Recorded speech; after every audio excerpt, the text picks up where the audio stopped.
Have you ever looked at the news and just felt confused?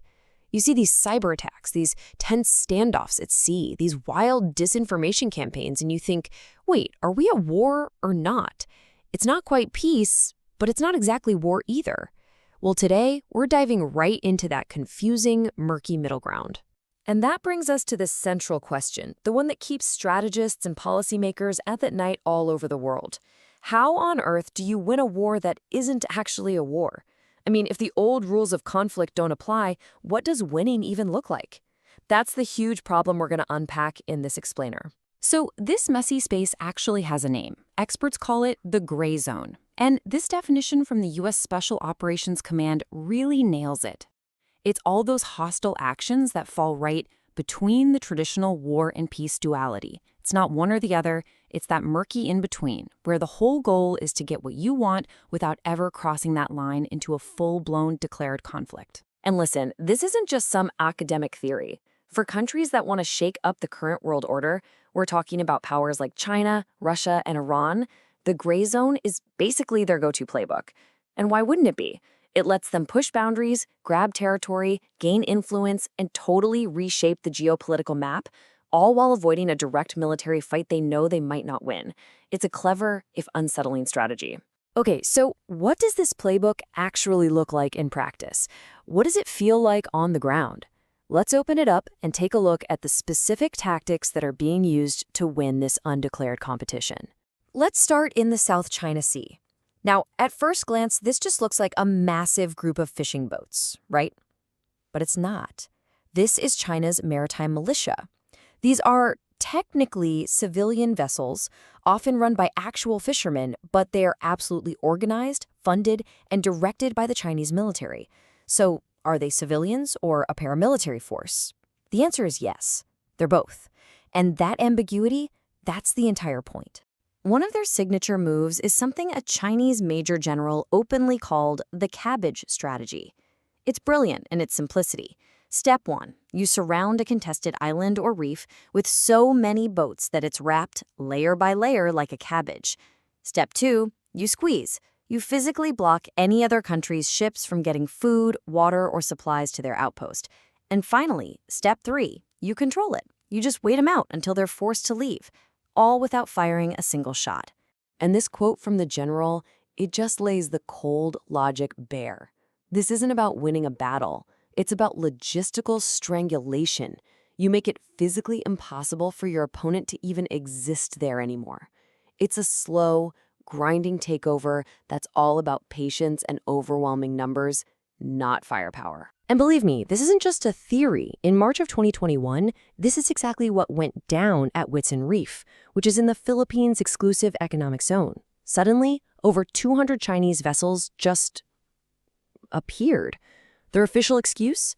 Oh, they were just sheltering from rough weather. But then they stayed and stayed.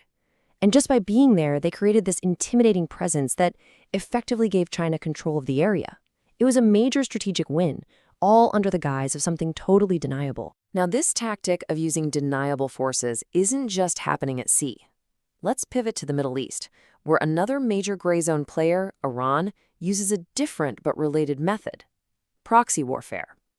This chart shows a classic example. Iran supports local militias, who then carry out these persistent, low-level drone and rocket attacks against U.S. and coalition forces. As you can see, the numbers go up and down, but the pressure is constant. So when you boil all these examples down, the maritime militia, the proxy attacks, you start to see they're all cooked with the same core ingredients. Ambiguity, so you can't be sure who's really behind it. Deniability, so the government can say, hey, wasn't us. Incrementalism, where every single move is just small enough that a massive military response would look like a crazy overreaction. And finally, standoff, always avoiding a direct head-to-head fight. Okay, this all sounds incredibly effective and honestly really hard to counter. So the big question is, how are the nations on the receiving end of this playbook trying to push back? Let's take a look at the on-the-ground response. Right away, you hit a huge problem, especially for democracies. Our entire security system, our laws, our military's rules of engagement, it's all built for a black and white world. You're either at war or you're at peace. The gray zone is designed to live in that gap, to exploit that binary. It puts you in this impossible position where you either do too little and cede ground, or you do too much and risk looking like the aggressor yourself. And because of that dilemma, you see countries trying all sorts of different things. There's no single playbook for defense. Take the Philippines, for example. They've gone with a strategy of assertive transparency. They're filming everything, embedding journalists on their patrol boats, and blasting it out to the world to shame China. But then you have a neighbor like Malaysia, which often prefers quiet diplomacy, using back channels and private talks to de-escalate, trying to avoid a public fight with a much bigger power. So what about the U.S.? Well, America has its own set of responses. It conducts what are called freedom of navigation operations, or FONOPs, where it deliberately sails warships through waters that China illegally claims as its own. It's a direct challenge. And in the air, they'll fly B-52 bombers right over China's man-made islands to send a crystal-clear message: we do not recognize your claim to sovereign airspace here. Look, these military and diplomatic moves are really important, but they often feel reactive, right? They're about managing the problem, not really solving it. So some analysts are now pushing a pretty radical new idea, one that shifts the battlefield entirely, away from the seas and the skies and into the courtroom. And this question gets right to the heart of this new thinking. I mean, what if you stopped trying to match them, ship for ship or drone for drone? What if you could change the rules of the game itself? What if the most powerful weapon you have isn't a threat of force, but the threat of a lawsuit? Okay, so here's the legal nut of the problem. Right now, international law defines the crime of aggression as something that requires the use of armed force.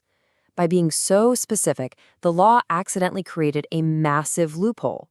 It carved out this legal gray area where countries can do all sorts of aggressive things to each other as long as they don't use conventional military force to do it.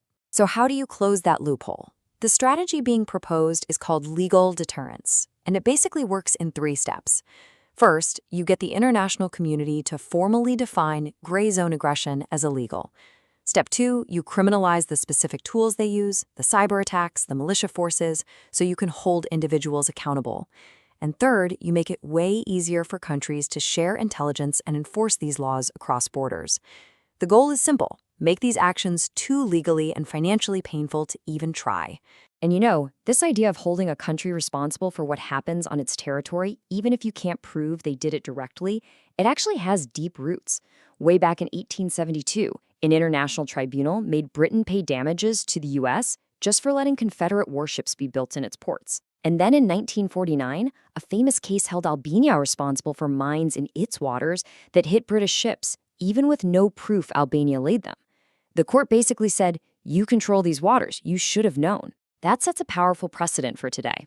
So when you pull all of this together, what you're seeing is a fundamental shift in how we need to think about conflict itself.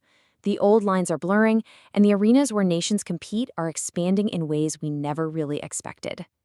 All right, so what's the big takeaway here? First, that gray zone conflict is the new reality. It's designed specifically to thrive on ambiguity and to stay just below the threshold of a military response.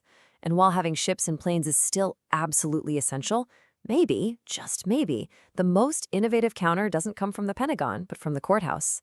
It's about using the law itself as a weapon. Which leaves us with one last big question to chew on.